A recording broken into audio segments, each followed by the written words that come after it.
Aleluia. A gente está na nossa série Aba, conhecendo Deus como Pai. Ele é a nossa referência. Não sei se você teve pai bom, pai ruim, mas o nosso Deus tem que ser a nossa referência. Digo, o meu Deus, o meu Pai é a minha referência. Abra comigo em Mateus capítulo 6. Quando você vai abrindo, é legal a gente entender que a fé cristã, ela pode ser essencialmente descrita como um movimento paternal. A fé cristã é um movimento paternal. E é o fundamento da nossa vida. Tem que ser a nossa experiência com Deus o Pai. Através da obra consumada do Espírito, do Filho, pela pessoa do Espírito Santo. E aqui Mateus capítulo 6, a partir do verso 5, Jesus aqui no Sermão do Monte está ensinando acerca de oração, e ele diz, e quando orarem, não e se orarem, aleluia, e quando orarem, e não se orarem, e quando orarem, não sejam como os hipócritas, que gostam de orar em pé nas sinagogas e nos cantos das praças, para serem vistos pelos outros. Em verdade lhes digo que eles já receberam a sua recompensa. Mas ao orar, entre no seu quarto e fechada a porta, ore ao seu Pai, que está em secreto. E o seu Pai, vira para a pessoa do lado e fala, o seu Pai. E o seu Pai, que vê em secreto, lhe dará a recompensa. E orando, não usem de vãs repetições como gentios, porque eles pensam que por muito falar serão ouvidos.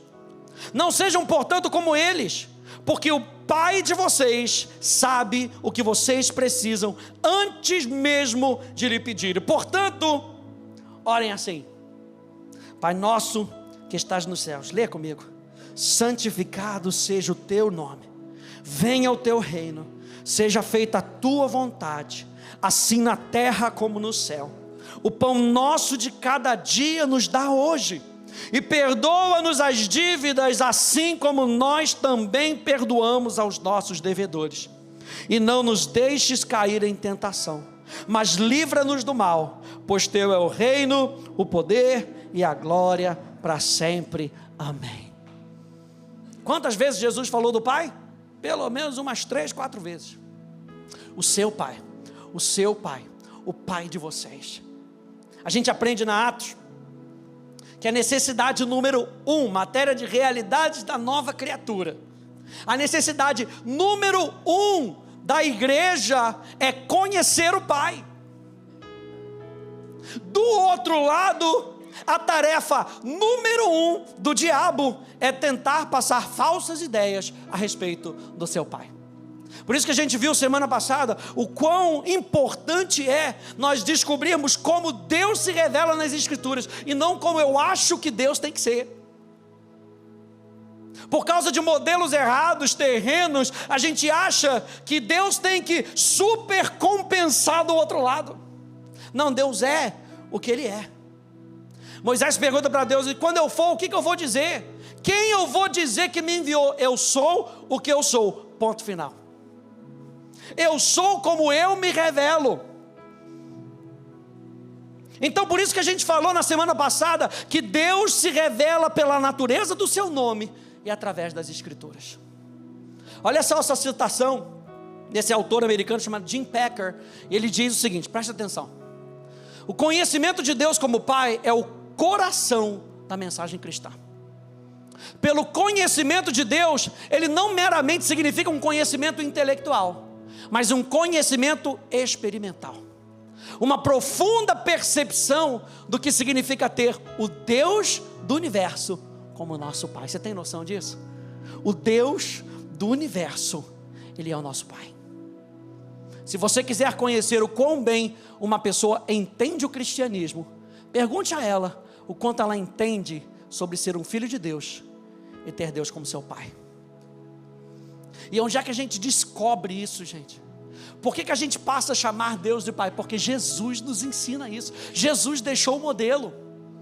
Jesus deixou o modelo para os seus discípulos. Jesus tinha um relacionamento único com Deus Pai, que Ele queria compartilhar com os seus discípulos. Aprenda isso, o Pai de Jesus é o nosso Pai. O mesmo Pai de Jesus é o nosso Pai. Abre comigo em João capítulo 1. Vá um pouquinho mais para frente, João capítulo 1.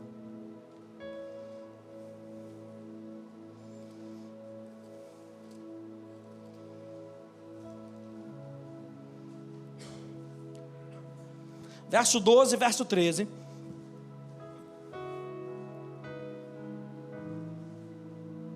Diz: mas a todos quantos o receberam, deu-lhes o poder de serem feitos filhos de Deus, a saber, aos que creem no seu nome. E a gente viu isso semana passada. Deus se chama de Senhor, e como isso é fundamental na nossa vida. Os quais, verso 13, não nasceram do sangue, nem da vontade da carne, nem da vontade do homem, mas nasceram de Deus. Capítulo 20, vai lá comigo. João capítulo 20.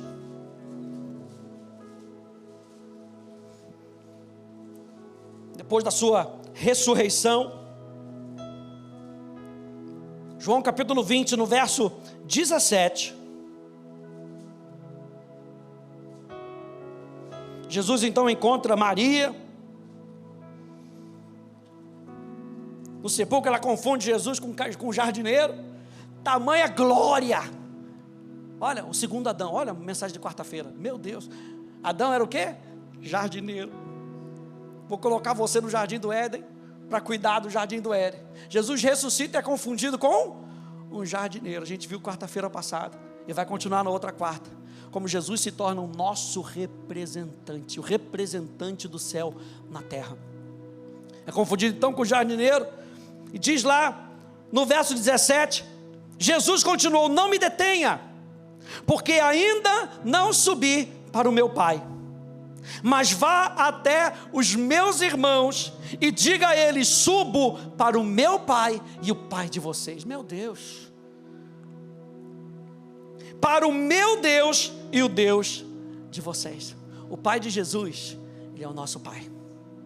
O Deus Todo-Poderoso, Ele é o nosso Pai. Falar comigo na carta de João, lá no finalzinho, 1 João.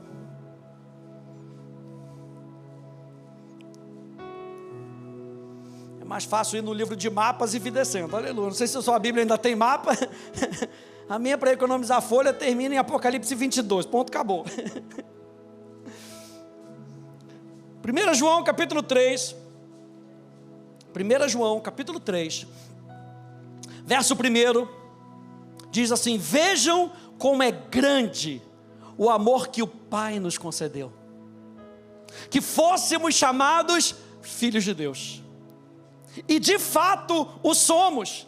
Por isso o mundo não nos conhece, porque não o conheceu. E a gente está muitas vezes tentando pegar definições de Deus no mundo. E o apóstolo João está falando: não pega do mundo, porque o mundo não conhece a Deus. A Bíblia fala que Satanás mantém as pessoas cegas. Nós precisamos encontrar a verdade naquele que é a luz. E pegando a verdadeira revelação de quem Deus é, nós podemos caminhar nessa terra tranquilos de que o Deus de Jesus é o nosso Deus. O Pai de Jesus é o nosso Pai. Olha só, Gálatas capítulo 4, aqui na tela. Diz: e porque vocês são filhos. Alguém diz amém a isso aí? Se você já recebeu Jesus no seu coração, você é filho de Deus. Então diga: eu sou filho de Deus. Diga: eu sei, porque eu sei que a palavra me diz que eu sou filho de Deus. Disse: porque vocês são filhos, Deus enviou o Espírito do seu Filho ao nosso coração, e esse Espírito clama: Abba, Pai. Assim você já não é mais escravo, porém filho, e sendo filho, também é herdeiro por Deus. Você é herdeiro de Deus. Romanos capítulo 8, no verso 15, diz: porque não recebestes o espírito de escravidão, para outra vez estardes com temor, mas recebestes o Espírito de adoção, pelo qual eu e você podemos chamar Deus de Pai. Por quê? Porque o Espírito Santo, o Espírito da adoção, nos impulsiona a gente ter um relacionamento com Deus que é o nosso Pai. E Jesus mostra isso aos seus discípulos. E quando a gente vê na vida de Jesus, a gente vê Jesus tentando ensinar isso aos seus discípulos. E Jesus mostra que o Pai é um Pai amoroso celestial. Você sabe que aqui em Mateus capítulo 5, do capítulo 5 até o capítulo 7, 14 vezes no Sermão da Montanha, Cristo se refere a Deus como vosso Pai. 14 vezes. Num sermão que Jesus estava mostrando para as pessoas como era o reino de Deus. 14 vezes. Se falar uma vez é importante, se falar 2 vezes é muito bom, se falar 3 vezes só para poder, Jesus falou 14 vezes para que os discípulos e as pessoas não tivessem dúvida: o vosso Pai Celeste, o vosso Pai Celeste sabe que vocês procuram todas essas. Mateus capítulo 6, verso 33, verso 32. Então Jesus, gente, sempre se dirigiu a Deus como Pai. E a mensagem do Novo Testamento é que somos convidados a experimentar um relacionamento semelhante com o nosso Senhor. Deus é um Deus de relacionamento. O nosso Pai é um Pai que ama ter relacionamento contigo, comigo. E aí a gente pega as Escrituras e a gente estuda a palavra de Deus. E muitas vezes, estudando a palavra de Deus, a gente é informado acerca de... Quando você pega a palavra e você está lendo a palavra de Deus, você é informado sobre algo. Por isso que a palavra de Deus nos informa, a palavra de Deus nos forma e a palavra de Deus nos transforma. Mas antes eu preciso ler a palavra de Deus. A Paula está falando isso aqui. A gente precisa ler a palavra de Deus para que eu entenda sobre Deus. Só que eu não posso ficar nisso. Eu não quero ficar só no meu entendimento sobre Deus. Isso não pode ser suficiente no meu coração. Você imagina, o Lu, ele pega e escreve uma biografia do pastor Rafa. Meu Deus, foto de capa, aquela foto.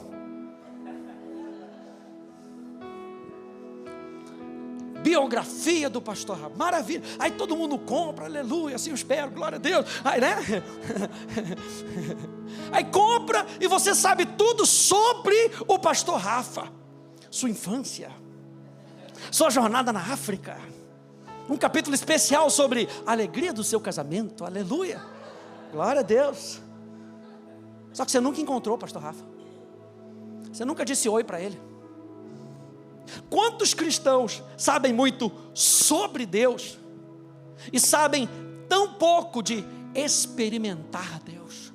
E Jesus, ele veio no Novo Testamento para que eu e você possamos experimentar Deus.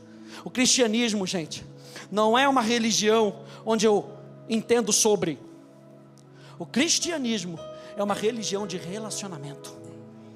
O que Deus quer é com que eu e você tenhamos relacionamento. E a gente fala isso também na Escola Atos. A gente lembra que o nosso alvo, ao aprender sobre Deus, deve ser amá-lo mais profundamente, segui-lo mais de perto e conhecê-lo mais intimamente.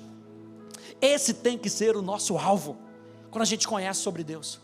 Ao abrir a palavra e o Espírito Santo começar a nos revelar essa pessoa, eu preciso com que o meu amor seja estimulado mais profundamente pela pessoa de Deus. E o nosso amor não é estimulado só de conhecer acerca. O nosso amor é estimulado quando nós andamos juntos, quando nós conhecemos as qualidades de Deus, quando a gente entende que no meio da crise Ele está conosco e a gente percebe a presença dEle. Meu Deus, todo conhecimento que a gente pode juntar, gente, pode tornar a gente orgulhoso.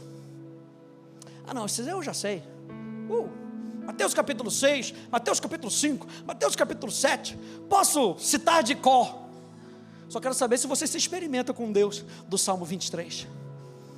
Eu acho que eu já contei aqui essa história, não sei se eu contei na Atos, do fato de, é uma história de que a menina ia fazer um aniversário de 15 anos, E o pai falou, não, então beleza, vamos, sua avó quer te dar um presente, ela vai ler para você uma passagem bíblica. Ela falou, mas eu tinha falado com o meu namorado, para ele ler a passagem bíblica. Não tem problema, pode falar para ele ler. No dia chegou, aniversário de 15 anos, né? Aí o namorado foi lá, pegou o Salmo 23, voz de Cid Moreira, o Senhor é o meu pastor, e nada, da tia Eco, nada me falta. Meu Deus, acabou, o pessoal aplaudiu de pé. Que leitura maravilhosa do Salmo 23. Aí chega a vovó com a bíbliazinha surrada, bíblia de papel, aleluia, toda anotada, e ela começa a ler o Salmo 23. No final as pessoas começam a chorar, e a menina não entende, mas por que ela está chorando? Por que está todo mundo chorando? E aí o pai falou, a premissa é, o seu namorado conhece a Bíblia de Deus, mas a sua avó conhece o Deus da Bíblia. Então a Bíblia, ela nos informa acerca de, para quê? Para que você ame mais a Deus em primeira pessoa. Quais são os benefícios então de uma busca que visa conhecer o Pai? Quanto mais nós buscamos conhecer a Deus, mais nós nos tornamos como Ele é. Quanto mais nós buscamos conhecer a Deus, mais nós nos tornamos como Ele é. É por isso que Jesus diz, basta ao discípulo ser igual ao seu mestre. E eu vou parafrasear dizendo, basta ao filho ser igual ao seu pai. O amor do filho é ser igual ao seu pai, é ou não é? Estou só esperando o dia que o Daniel vai chegar, ele vai falar, meu herói, meu pai é meu herói. Eu quero ser igual a ele, quero pregar igual a ele, aleluia. Porque quanto mais nós buscamos conhecer a Deus, mais nós nos tornamos como Ele é. Quanto mais nós buscamos conhecer a Deus, mais nós nos conhecemos, porque a nossa identidade está no Pai. Jesus falou, eu não posso fazer a minha vontade, o que eu vim para fazer aqui está no Pai. Então entenda que a sua identidade como filho está no teu Pai Celestial. Ele te dá identidade, Ele te dá propósito, Ele te dá visão, Ele te dá o chamado, Ele te dá o sustento. A sua identidade não está no que o mundo diz que você é, a sua identidade está no que Deus diz que você é. Quanto mais nós buscamos conhecer a Deus, mais clara fica a nossa perspectiva do mundo. Mais claro a gente vê que o mundo não conhece nada acerca de Deus. Porque quando eu me relaciono com o Lu, eu vou conhecendo um pouquinho mais dele. Aí eu vejo que as outras pessoas não conhecem nada sobre ele. Quanto mais você é exposto à verdade, mais o engano fica claro. Quanto mais você entende, sabe aquele negócio que o pessoal perguntou uma vez para um rapaz do FBI, falou, mas nossa, mas como é que vocês sabem da nota falsa? É só te pegar na mão. Já viu o pessoal do banco? O pessoal já pega do banco e já vai tocando na nota para saber. Como é que eles sabem? É só estudar o que é verdadeiro. Porque falsidade, gente, tem tantas técnicas hoje. Lembra daquela que a gente tinha aquela nota de 10 reais de plástico? Não, vai entrar uma medida de segurança, ninguém vai conseguir copiar. Ponda. Um mês depois, já estava falso. Então a gente não vive tentando achar o falso, a gente vive conhecendo o que é verdadeiro. E quando a gente conhece o que é verdadeiro, o falso é exposto rápido. Mais uma vez Jim Packer, ele diz assim, ao viajar pelos círculos evangélicos como eu faço, eu fico preocupado com o que eu encontro. Enquanto meus irmãos crentes estão constantemente buscando em se parecer mais com Deus, eles mostram pouco interesse no próprio Deus. Aí eu estudo a Bíblia para tentar parecer, e eu esqueço de gastar tempo com Deus. É isso que Jim Packer está falando. Quando eles estudam a palavra, apenas os princípios da vida de Deus chamam a sua atenção, o Pai Celestial não. É como se eles se concentrassem na ética do casamento e falhassem em gastar tempo com seu cônjuge. Hashtag é forte. Sei tudo sobre casamento. E o seu casamento? Não, eu entendo tudo. Sabe a ética, sabe como fazer, sabe o que não fazer, mas está experimentando o que casamento tem que ser, relacionamento entre duas pessoas. Quantas vezes a gente se relaciona assim com Deus? Eu estou querendo mostrar para você que não foi isso que Jesus quis trazer para a gente. O que Jesus quis fazer para a gente é nos mostrar o tipo de relacionamento que eu e você podemos ter em Deus. Minha pergunta: Deus é a sua vida? Ou você está só gastando tempo com Ele para pegar a vida dele? Deus é a sua vida, a sua existência, ou você está gastando tempo só para pegar a vida com Ele? Abre comigo então João capítulo 5, volta lá, Evangelho de João, capítulo 5.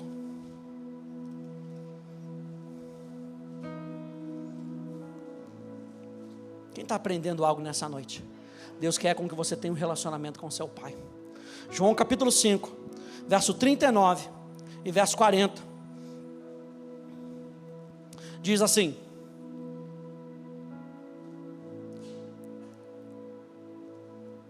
vocês examinam as Escrituras, porque julgam ter nelas a vida eterna, e são elas mesmas que testificam de mim. Verso 40, contudo, vocês não querem vir a mim para ter a vida. Ou seja, as Escrituras nos levam para uma pessoa. O que está escrito tem que nos levar para os braços de uma pessoa. Então Jesus está falando: vocês examinam as Escrituras, vocês sabem tudo, vocês sabem sobre homilética, vocês sabem sobre exegese. Olha os alunos aí do meu curso de interpretação bíblica na Atos, sabe tudo como interpretar a Bíblia, extrair o fundamento dela, extrair o que o autor está querendo dizer, mas vocês se esquecem de vir até mim, porque eu sou o doador de vida. Apocalipse capítulo 2, verso 2 a verso 4 nos lembra: contudo, falando sobre a igreja de Éfeso, contudo, conheço as tuas obras, tanto o teu labor como a tua perseverança, e que não podes suportar homens maus, e que puseste à prova os que a si mesmos se declaram apóstolos e não são, e os achastes mentirosos. Conheço e tens perseverança, e suportastes provas por causa do meu nome, e não te deixaste esmorecer. Se parasse aqui estava tudo que é uma beleza. Você conhece a doutrina, você não abre mão da palavra, você trabalha, você tem obras. Só que Jesus está falando: isso não é suficiente. Ele fala: tenho porém contra ti que abandonaste o teu primeiro amor. Tenho porém contra ti que você se afastou de Deus. Você faz a obra de Deus sem Deus, e a obra de Deus nunca foi realizada por Deus para ser feita sem Ele. A obra de Deus é divina, é sobrenatural.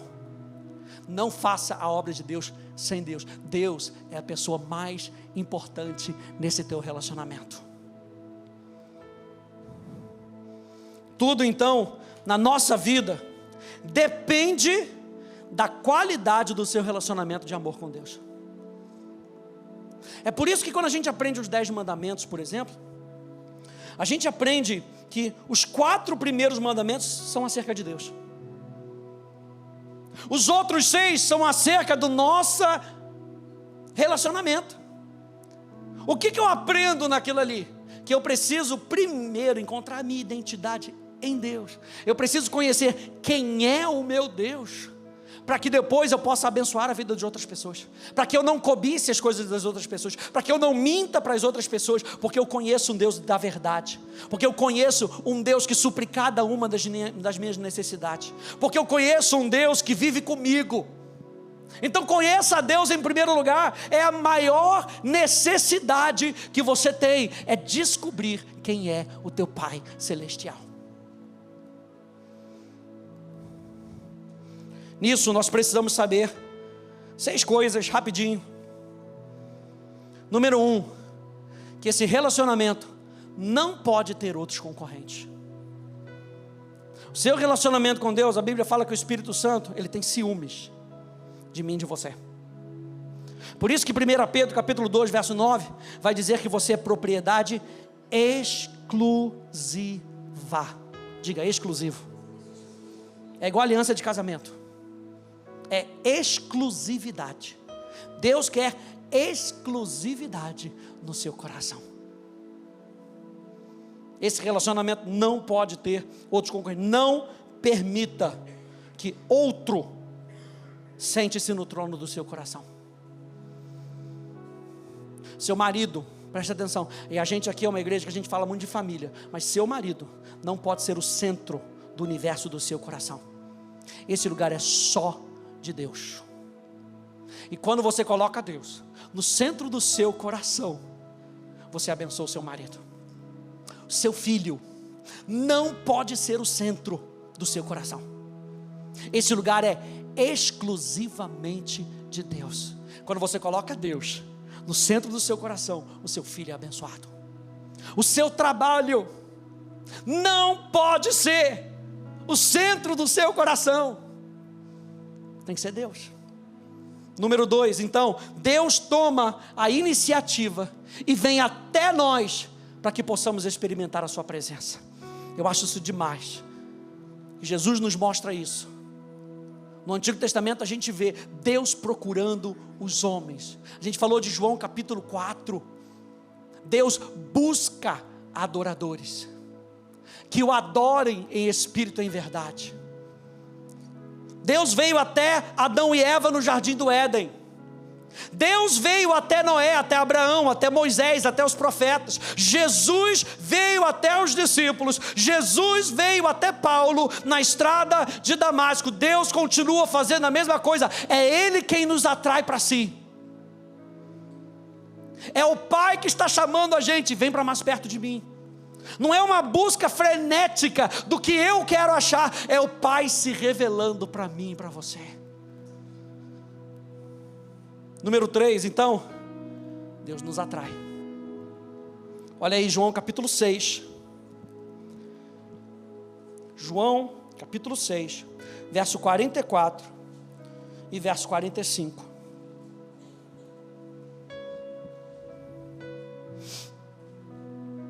Diz: ninguém pode vir a mim, se o Pai que me enviou não trouxer, e eu ressuscitarei no último dia.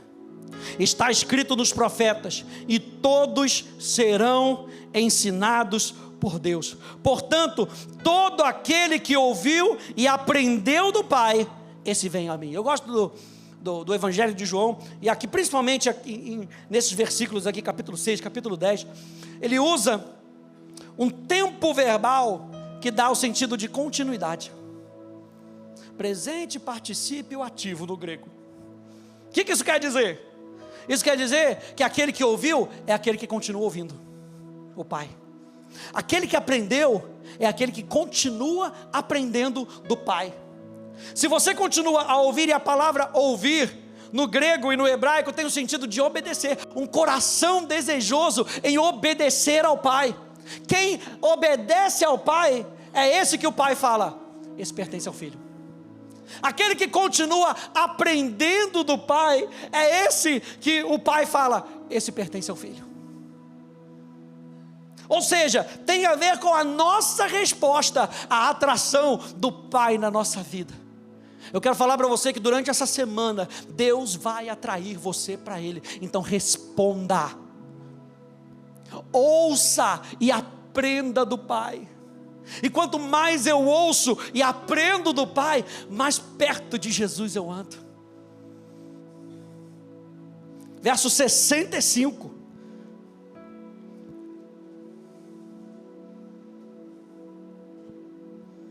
Diz assim: e prosseguiu: por causa disso é que falei para vocês que ninguém poderá vir a mim, se não lhe for concedido pelo Pai.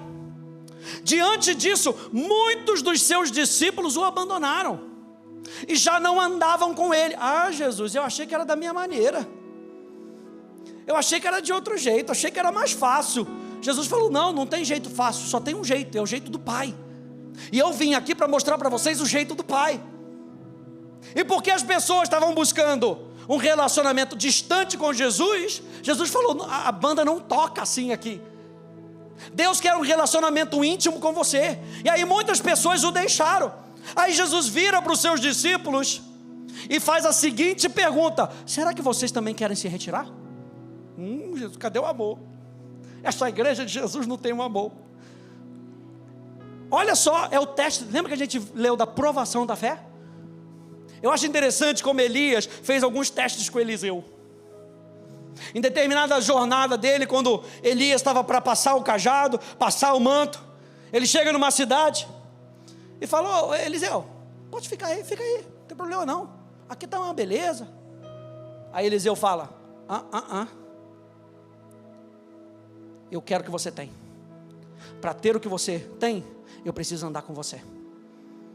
E Eliseu estava de olho no manto de Elias, no cumprimento profético daquilo que Deus tinha falado sobre Elias. A segunda vez ele encontra de novo, acho que em Jericó. Aí chegou em Jericó e falou: olha aqui, olha essa cidade maravilhosa, cidade da vitória. Lembra lá de Jericó? Então essa cidade aqui, onde você vai experimentar a vitória, aleluia. Eliseu, fica aqui. Eliseu falou: não, aqui não é o meu lugar é contigo. Eles vão até o Jordão. Jordão significa um lugar de morte. Era melhor ter ficado na cidade da vitória, aleluia. Mas ele foi até o lugar da morte. Elias tinha falado para ele: se você me vir ascender aos céus, então você recebe o meu manto. A gente tem que ficar com Deus até o final, não importa o que aconteça, eu e você vamos ficar com Deus até o final. E ele termina então, Pedro aqui dizendo: Senhor, para quem nós iremos? Só tu tens as palavras de vida eterna. E João capítulo 17, um pouco mais para frente, vai nos lembrar: a vida eterna é essa, que te conheçam a ti, o único Deus verdadeiro. O que Pedro está falando aqui? Só você tem as palavras pelo qual nós podemos conhecer ao Pai. E ele complementa dizendo: e nós temos crido. Nós não cremos não, nós temos crido e conhecido que o Senhor é o Santo de Deus. Deus nos atrai. Número 4, gastar tempo com Ele enriquece e aprofunda o seu relacionamento com Ele. Quanto mais tempo você gasta com Deus, mais você aprende sobre Ele, mais você vê a operação de Deus no seu dia, mais você compreende a sua palavra, mais você compreende os seus propósitos, mais você entende os seus caminhos. Gastar tempo com Deus é importantíssimo na nossa jornada. Se você não gasta tempo com Deus, você gasta tempo com outras coisas. O Paulo falou sobre isso. E nós somos formados por aquilo que nós gastamos tempo. É ou não é? Hoje tem crente com cara de La Casa de Papel. Aleluia. A gente quer se parecer. Vê os adolescentes, é ou não é? Aí tem lá o Neymar, na época do Ronaldinho Cascão. Lembra do Ronaldinho Cascão? Só com aquele tufinho aqui assim? O que tinha no Rio de Janeiro de mini Ronaldinho Cascão, porque era tudo que eles assistiam. Eu quero ser jogador de futebol. Quem é o astro? Ronaldinho Cascão, aleluia. Copa de 2002.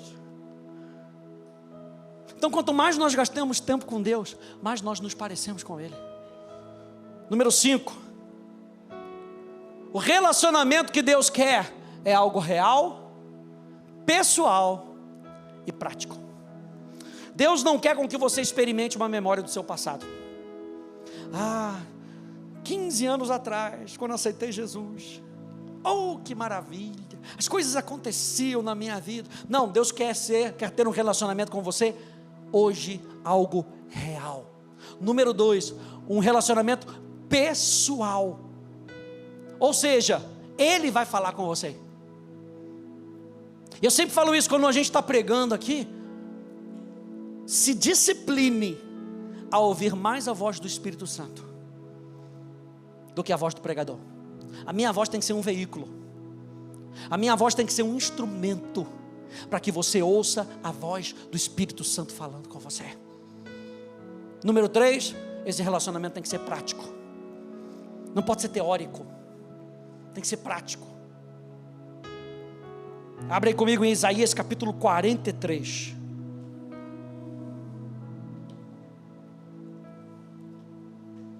Isaías 43. E eu já estou terminando.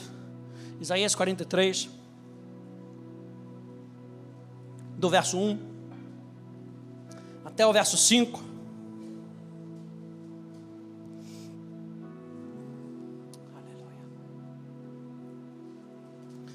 Pode vir, Stan.